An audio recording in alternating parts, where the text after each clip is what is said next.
The bridge of the starship horizon was quiet, almost peaceful. James sat at his station, checking the navigation systems for the third time that hour. He was bored, which was not a good thing on a long space journey. Outside, the stars looked the same as they had for the past 3 weeks. Nothing ever changed in deep space. James reached over to his small table where he had placed a cup of liquid that morning. He thought it was water. The cup was clear, the liquid inside was clear, and it seemed logical that it was water. He had been in space for over a year now, working with different alien species, and he had learned that sometimes you had to assume things were what they appeared to be. The ship was too old to have perfect labeling on everything, and the crew was too busy to worry about small details. He took a long drink. For exactly 3 seconds, everything was normal. Then his throat began to burn. Not the normal burn of something hot, but something else entirely. It felt like his insides were catching fire. James stood up quickly, dropping the cup. The liquid spilled across the floor, making a strange hissing sound where it touched the metal. "What is happening?" James gasped, holding his hand to his throat. The other crew members looked up from their stations. Hannah, the Vorthon navigator, was the first to notice something was really wrong. She stood up and moved toward James, her large blue eyes filled with concern. Vorthons were naturally empathetic creatures, and Hannah was especially good at reading other species' pain. "James? What is wrong?" she asked, reaching out to steady him. James could not speak. His tongue felt thick in his mouth. And his whole body was starting to shake. His vision became blurry at the edges. The pain spread from his throat down into his chest, then into his stomach, and then everywhere at once. It was like someone had filled him with fire and was slowly turning up the heat. Captain Dae-jung was standing before James, even knew he had moved. The captain was small by human standards, barely reaching James's shoulder, but he had the presence of someone much larger. His face was pale as he looked at the cup on the floor. "That is from the supply room," the captain said quietly. His voice held something that sounded like fear. "Someone labeled something wrong." James collapsed. His legs simply stopped working, and he fell to the floor hard. Hannah caught him halfway down, trying to keep his head from hitting the metal edge of a station. James's body was shaking now, violent shakes that he could not control. His eyes were rolling back, and his mouth was forming words that nobody could understand. "Get him to Med Bay. Now!" Captain Dae-jung was already moving, his hand hitting the emergency button on his chair. Red lights began to flash across the bridge, and an alarm started to sound. The sound was different from the normal alarm sounds. This was the sound of a medical emergency, the sound of someone possibly dying. Min, the engineering specialist, was already moving. Even though Min did not usually work on the bridge, Min had been up here doing some repairs when James drank the poison. Min grabbed James's legs while Hannah held his upper body, and together they began to run toward the med bay. The ship's corridors suddenly felt very long, and every second felt like an hour. The med bay doors opened automatically as they approached. Dr. Tayson was already waiting. The Krell medical officer was tall and thin, with 4 arms that made him perfectly suited for emergency medical work. His gray skin had a slight green tint to it, which only appeared when he was worried. He was worried now. "Put him on the bed," Tayson commanded, pointing with 2 of his arms while already moving to prepare equipment with the other 2. One of his arms reached for a small device that would scan James's body and tell them exactly what was wrong. James was placed on the medical bed, and Tayson immediately began running scanners over his body. The machine made soft beeping sounds, and a holographic display appeared showing James's internal systems. What it showed made Tayson make a sound that was somewhere between a gasp and a groan. "What is it?" Hannah asked, watching the display with fear in her voice. "I do not know," Tayson said, his voice tight with stress. The poison is attacking his cellular walls from the inside out. The damage pattern is wrong. It should not exist. Nothing should survive this kind of attack. James's body convulsed on the bed, and a tube was quickly placed in his throat to help him breathe. His eyes were closed now, and he was not moving except for the terrible shaking. His human body was fighting with everything it had, but nobody knew if fighting was enough. Captain Dae-jung entered the med bay, his face completely serious. "How bad?" he asked simply. "Bad," Tayson replied, not looking away from his instruments. "I have never seen this poison in our database. It is not from any known species. It is not from any star system we have records of. And—" He paused, looking at the captain with something like defeat in his eyes. "I do not know if I can save him. His biology is too different from ours. The antidotes I know might help, or they might make things worse." "Then you find out," Captain Dae-jung said firmly. "You find out, or you tell me to prepare his family for the worst. But you do not give up. Is that clear?" Tayson nodded, his forearms already moving faster, pulling different medicines and equipment. Nari, his medical assistant, came running in with more supplies. She was young for her species, with bright eyes and steady hands.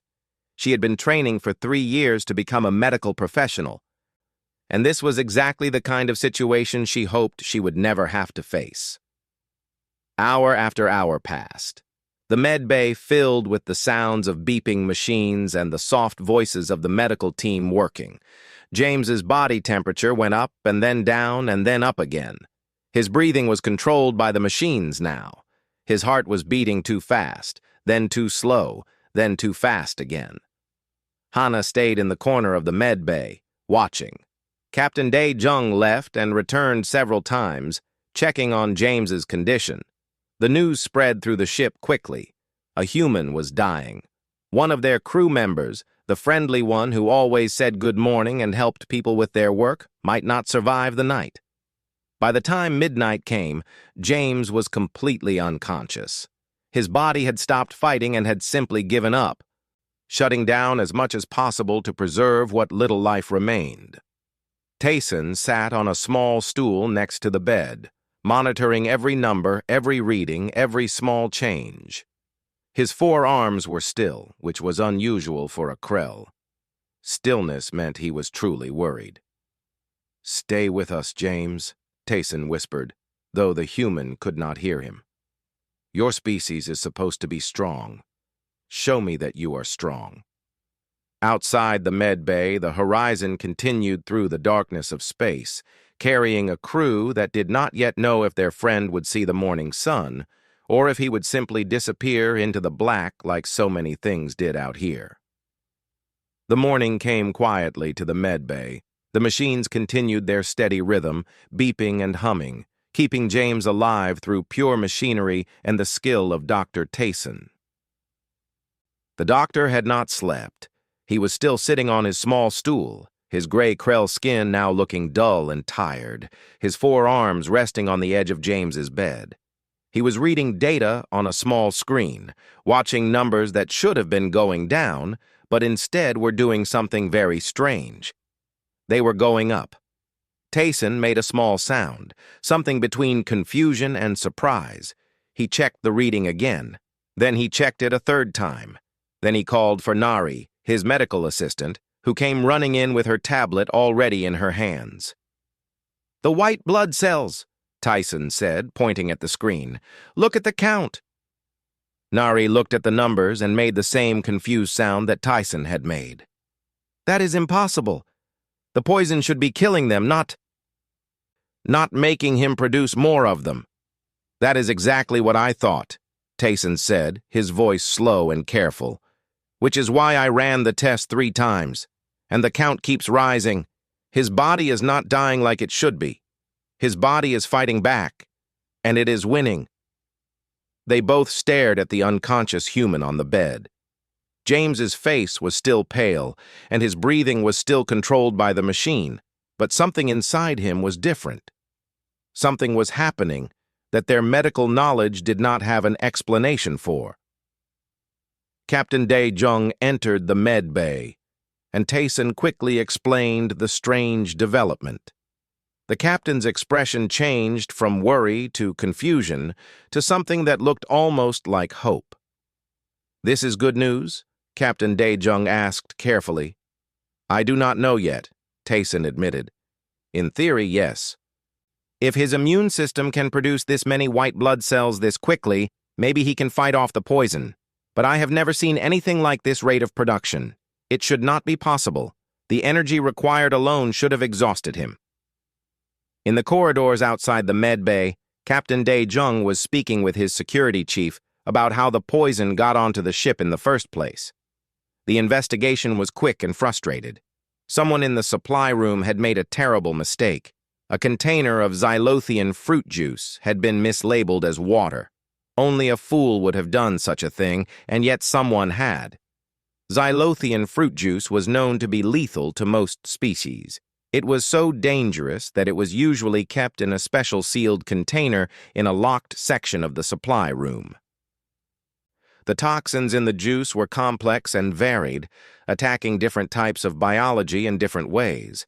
The juice was useful for some species, harmful to most others, and had never been tested on humans before because humans had never been part of a mixed species crew before James joined. The captain was furious. Someone on his ship had been careless, and that carelessness had almost killed a crew member.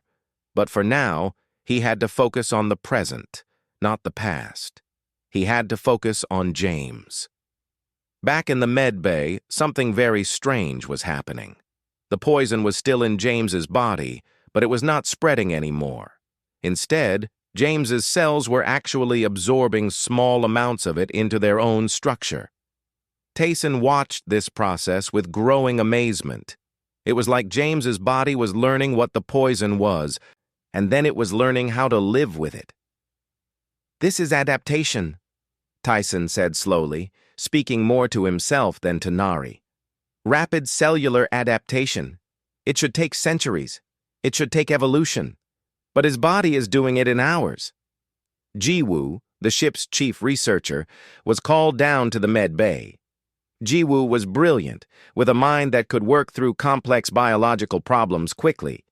He looked at the data for a long time, his eyes moving across the holographic display, reading the numbers and the patterns. "His DNA is responding to stress," Jiwoo said finally. "Look here, and here, and here." He pointed at 3 different sections of the genetic display. "These are dormant genes. They are activating. They should not activate. They should have been inactive for thousands of years, maybe longer." "What do those genes do?" Tayson asked. "I do not know yet," Jiwoo admitted. "But whatever they do, they are helping him survive. His body is not just fighting the poison. His body is evolving in real time to live with the poison." Hana entered the med bay quietly, carrying some food and some water for herself.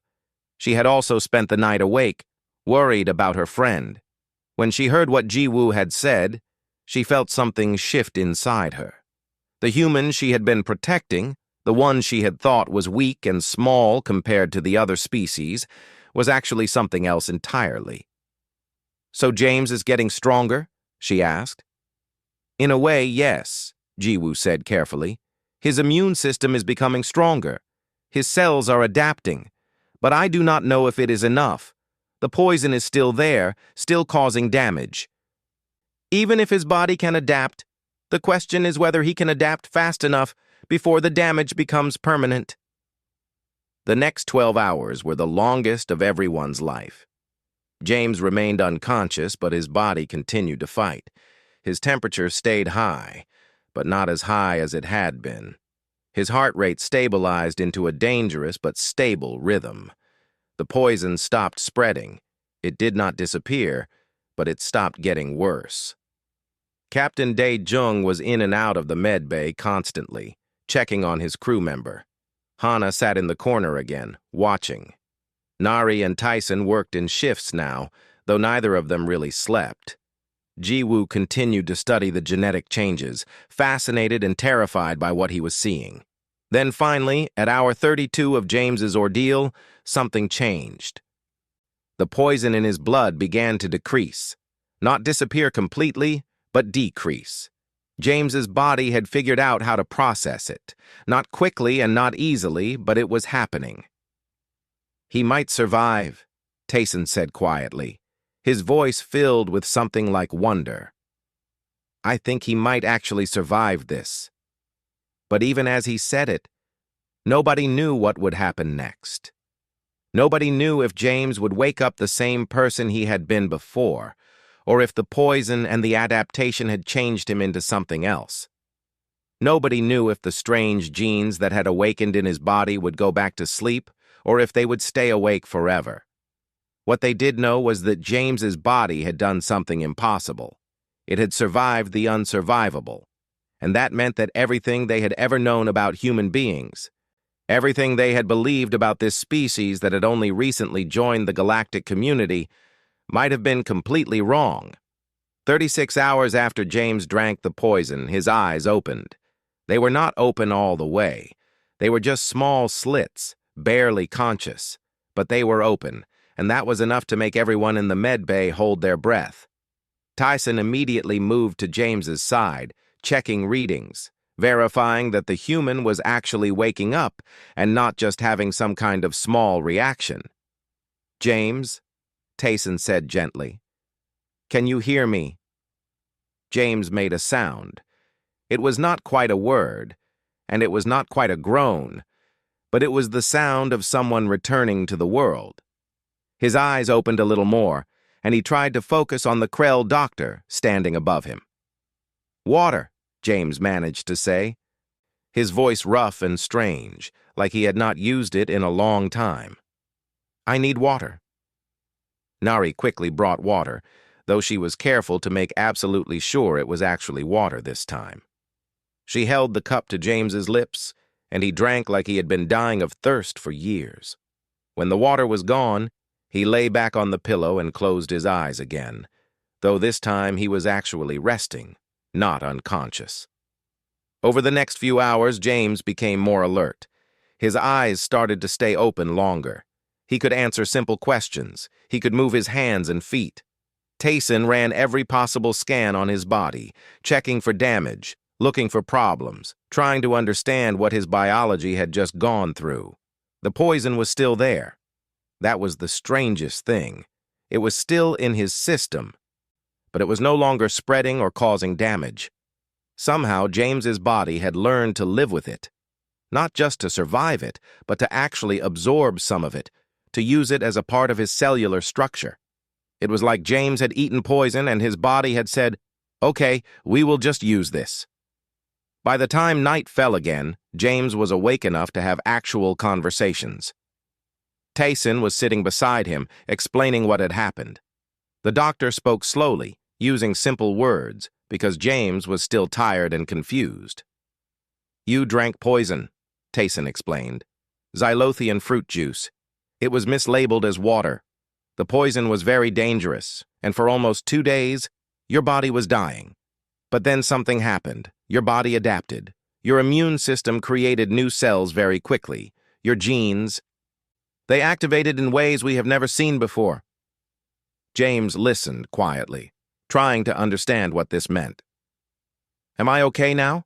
he asked. "Yes," Tayson said, and there was something like wonder in his voice. "You are okay now. Better than okay. You survived something that almost no other species could have survived." Over the next week, as James recovered, the excitement in the ship grew. Ji-woo presented his findings to the entire command staff. The research showed something incredible. Humans had genes that other species had lost or never had. These genes were dormant most of the time, but they could be activated by extreme stress. Once activated, they allowed the human body to adapt to almost any biological threat. Humans evolved on a planet filled with danger, Ji-woo explained, showing data on screens. There were viruses, bacteria, poisons, extreme temperatures, and extreme radiation. Over millions of years, humans developed the ability to survive anything their world could throw at them. Other species moved to better planets, planets that were safer, so they lost these adaptation genes. But humans did not. Humans kept them. And now, this human has shown us that those genes still work. The implication was huge. Humans were not the weak species that other aliens had assumed they were. Humans were one of the most adaptable species in the galaxy. Humans could potentially survive in places where no other species could live. Su Jin, the medbay nurse, came to visit James on his 7th day of recovery. She brought him a meal, proper food this time, carefully checked and confirmed to be completely safe. She also brought him something else, a small recording device. "The captain wanted you to know something," Su Jin said, her small, furry face showing a gentle smile. "The entire crew has been talking about what you did. They do not think of you as weak anymore. They think of you as strong. You should hear what they have been saying." She pressed the device, and voices came out. Hannah's voice was first. "James survived. James actually survived the poison. I knew humans were special. I always knew it. This just proves it." Then Min's voice. "The research is incredible. Humans were designed by their planet to survive anything.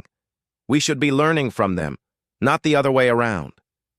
Then voices from all over the ship, crew members James barely knew, talking about how amazing it was that he had survived, how incredible human biology was, how they had completely underestimated this species. James felt tears coming to his eyes. He had not expected this. He had expected to be seen as lucky or foolish or careless. He had not expected to be seen as strong. On the 10th day, James was cleared to leave the med bay. His body had completely integrated the poison into his cellular structure. The poison was no longer a threat. In fact, it was now part of him, a permanent change to his biology. He was not sick. He was not damaged. He was simply different now in ways that nobody completely understood yet. As he walked through the corridors of the ship, he noticed how the crew looked at him. The looks had changed. Where there had been pity or concern, there was now respect and curiosity. The small Vorthon water engineer actually stopped him to ask questions about his family's medical history. The tall Krell cargo manager wanted to know if humans had other abilities that were dormant in their genes. James did not have answers to most of their questions. He just knew that he had almost died, and then he had lived. And somehow, that had changed everything about how the galaxy saw his people. That night, he stood in the observation room looking out at the stars. Tayson found him there, his 4 arms folded across his chest. "How do you feel?" the doctor asked. "Like I am not the same person I was before," James said honestly. "Like something in me changed. Not just my biology. Something in my mind, too. Like I understand something now that I did not understand before." "What is that?" Tayson asked. "That I am stronger than I thought," James said. "That we are all stronger than we think. That sometimes you have to be poisoned to really find out what you are made of." Tayson made a sound that was very much like laughter. "That is very human," the doctor said. "To find wisdom in poison. I think your species is even more remarkable than I thought." As they stood together, looking out at the infinite stars, neither of them knew that this moment was the beginning of something much bigger. News of what had happened to James was already spreading through the galaxy. Governments were starting to take notice. Scientists were already preparing to study humans more carefully, and the future of humanity in the galaxy was about to change completely, all because one human had drunk the wrong cup of water. James had been back at work for 3 days when Min asked him the question that would change everything. Min came to find him in the common area where James was eating lunch, and the engineering specialist sat down across from him without waiting for an invitation. "Does it bother you?" Min asked directly. James looked up from his food, confused. Does what bother me? That you were poisoned, Min said. That you almost died. Does it bother you that you came so close to death? James thought about this question carefully. He set down his eating utensils and considered his answer before speaking. Around them, other crew members had become quiet, listening to the conversation. No, James said finally. It does not bother me anymore. It scared me while it was happening. But now it just feels like something that happened to me. But you could have died, Min said, pressing the question. You were literally dying. A few hours longer and you would have been dead. That does not scare you now? I did not die, James said simply. My body figured out how to survive. So yes, I came close to death. But I have come close to death before.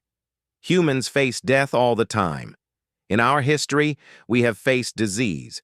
We have faced starvation. We have faced extreme weather, and we have faced each other. Death is not new to humans. It is something we have learned to live with.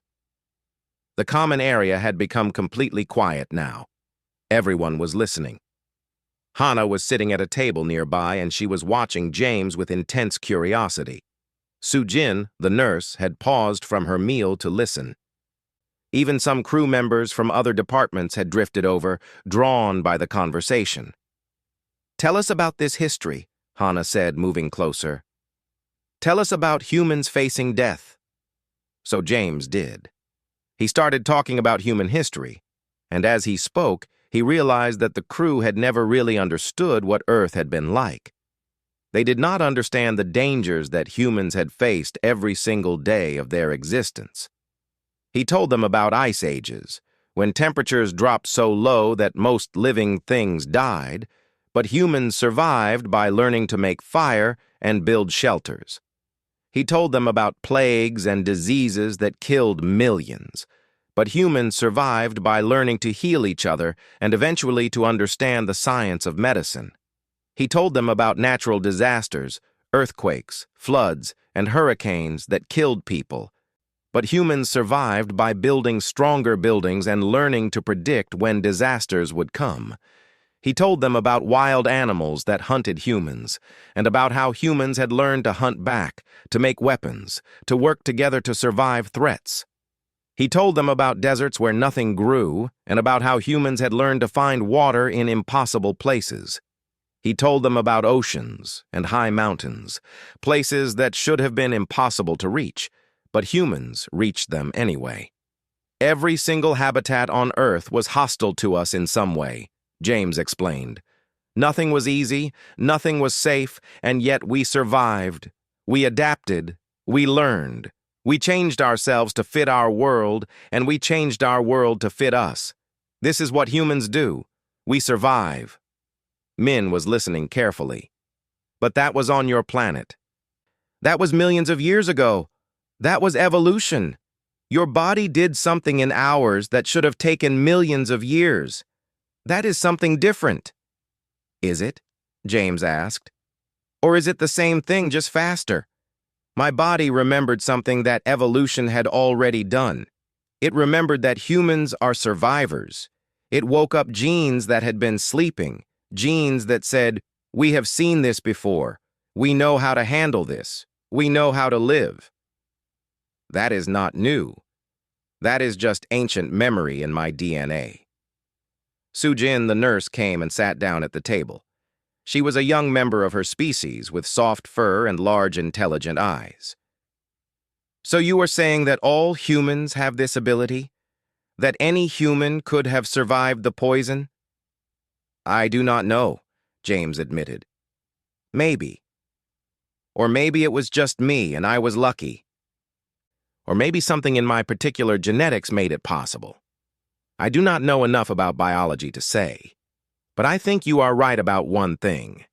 Humans have something that other species might have lost or never had. We have the ability to adapt to things that should kill us. We have the will to survive against impossible odds. Over the next few hours, more and more crew members came to talk to James. They had questions, so many questions. They wanted to know everything about human history, about human survival, about human biology.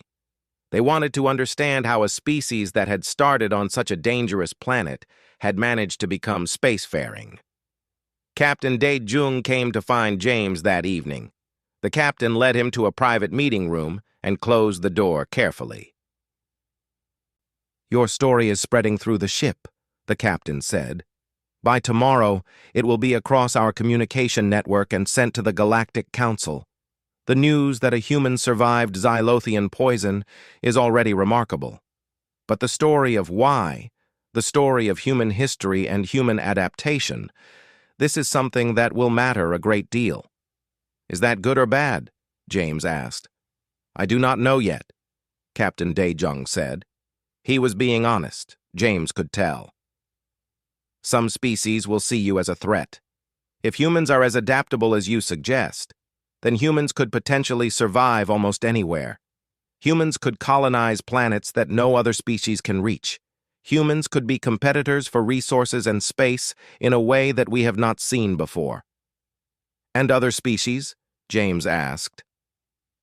"Other species will see you as valuable," the captain said. "They will want to study you, learn from you, maybe even form alliances with you. Your people might suddenly become very important to the galaxy. But that comes with complications. That comes with pressure. That comes with attention that you might not want." James thought about this. He thought about Earth, his home planet, and all the humans living there who had no idea that everything was about to change for them. He thought about the governments and the scientists and the regular people who would have to deal with the fact that the galaxy knew what humans could do now. "What should I do?" James asked. "Nothing," the captain said. "You should just continue doing your job, being yourself, and answering questions honestly when people ask them. The rest will happen on its own. Change always does. The only question is whether we are ready for it or not." That night, James stood in his quarters and looked at pictures from Earth that he kept on his wall. There were images of mountains covered in snow, oceans filled with waves, forests so thick with green that you could barely see through them, and cities filled with millions of people, all those humans, living their lives, not knowing that one human on a ship far from home had changed everything by simply surviving something impossible. He touched the image of his mother's face, frozen in time on a data screen. "I did it," he whispered to the picture. "I survived, and I think everything is about to change." The presentation took place in the largest meeting room on the horizon. Every senior staff member was present, along with representatives from the Galactic Council who had arrived by emergency shuttle. Dr. Tayson stood at the front of the room with Ji-woo beside him, both holding data displays that showed the biological information they had collected. James sat in the audience, watching his own biology being discussed by brilliant scientists from a dozen different species. It was strange and uncomfortable and amazing all at the same time. "What we have discovered," Tayson began, his forearms gesturing carefully at the holographic displays, "is that human physiology is not weak or fragile as we have previously believed. In fact, human physiology is one of the most adaptable biological systems in the known galaxy." He clicked to the next display, which showed a comparison between human cells and the cells of several other species. "This is a normal human white blood cell," Tayson said, pointing to the image.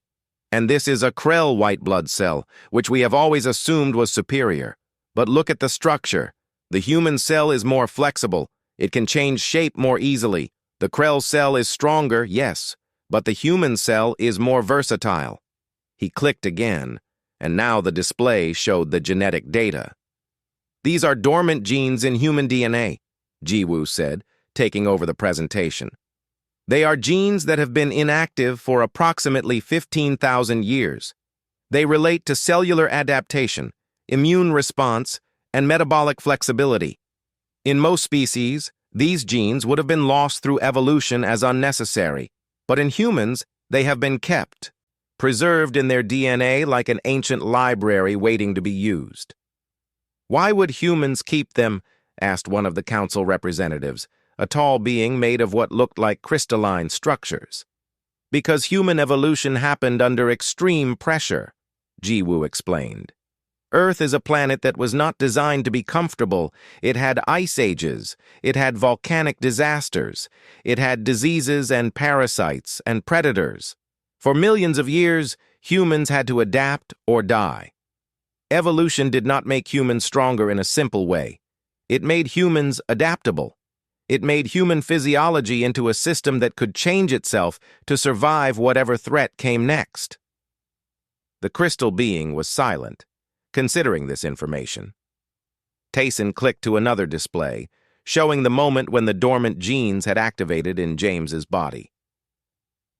When James consumed the Xylothian poison, his body recognized a threat that it had never encountered before, Tayson said. A threat that should have killed him immediately. But instead of dying, his immune system did something that we did not think was possible. It activated these dormant genes. It accelerated the normal mutation and adaptation process that should take millions of years and compressed it into hours. His body literally evolved in real time to survive the poison. Is this something unique to this individual? Another council member asked, this one a small furry being with intelligent eyes. We do not know yet, Jiwoo admitted. But based on the genetic analysis, I believe that all humans have these genes. This was not a mutation specific to James. This was human genetics doing what human genetics was designed to do. Adapt, survive, evolve. The room became very quiet as the implications of what was being said became clear to everyone present. Tayson continued. If our analysis is correct, then humans are not an ordinary spacefaring species. Humans are not even a particularly powerful species in terms of weapons or physical strength. But humans are a species that can survive in conditions that would kill almost any other species. Humans can go to planets that are too hot, too cold, too toxic, or too radioactive for other species to colonize. Humans can live in environments that seem impossible, and they can thrive there. Captain Dae-jung stood up. Are you saying that humans are valuable? As a species, I mean.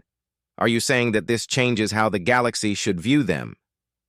Yes, Tayson said simply. I am saying exactly that. I came into this situation thinking that a human was too fragile to save, but what I have learned is that humans are not fragile at all. Humans are resilient. Humans are adaptable.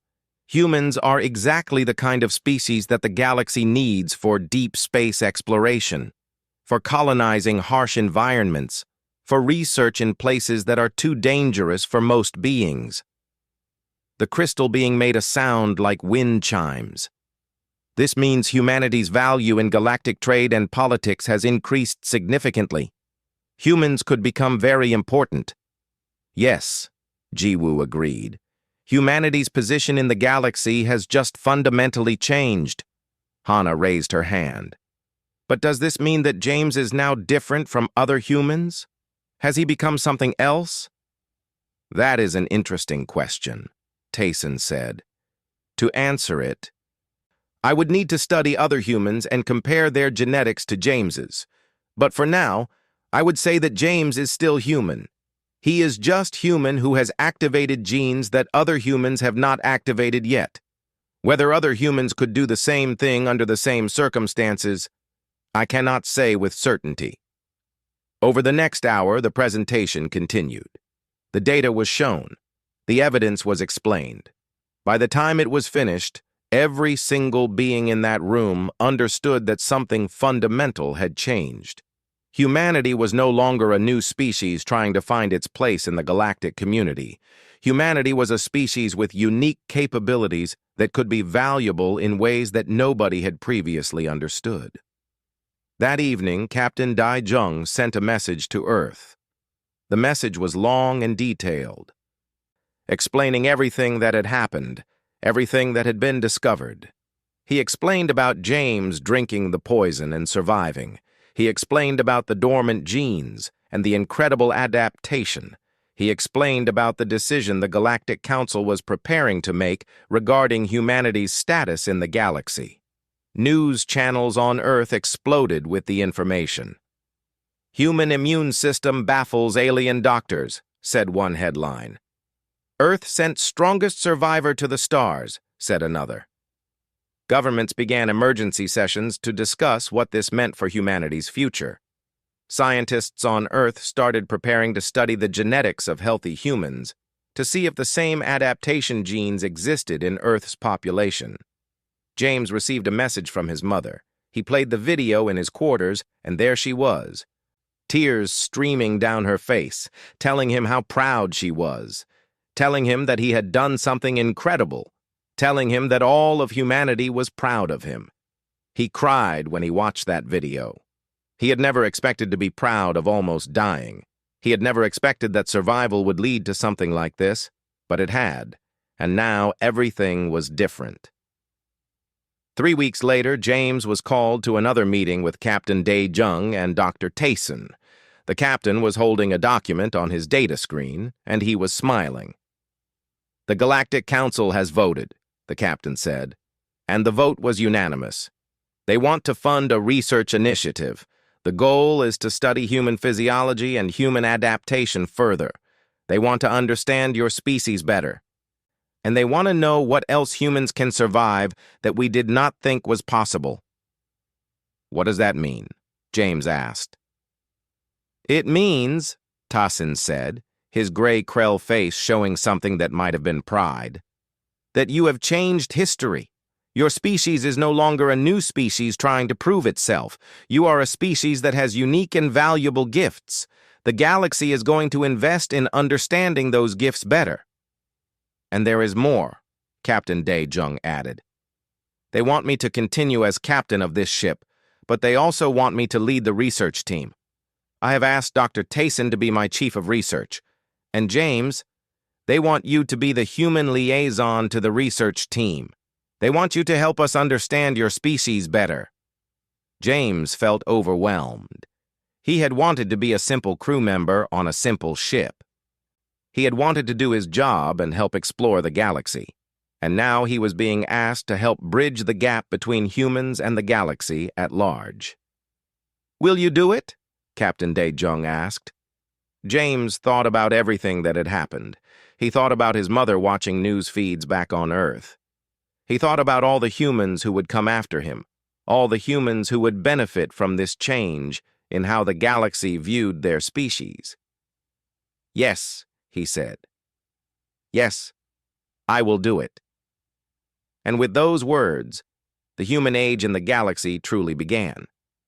Not with weapons or technology or conquest, but with the simple fact that one human had survived something impossible and had shown the galaxy what human beings were truly capable of. Humans were not weak. Humans were not fragile. Humans were survivors. And the galaxy was about to learn exactly what that meant.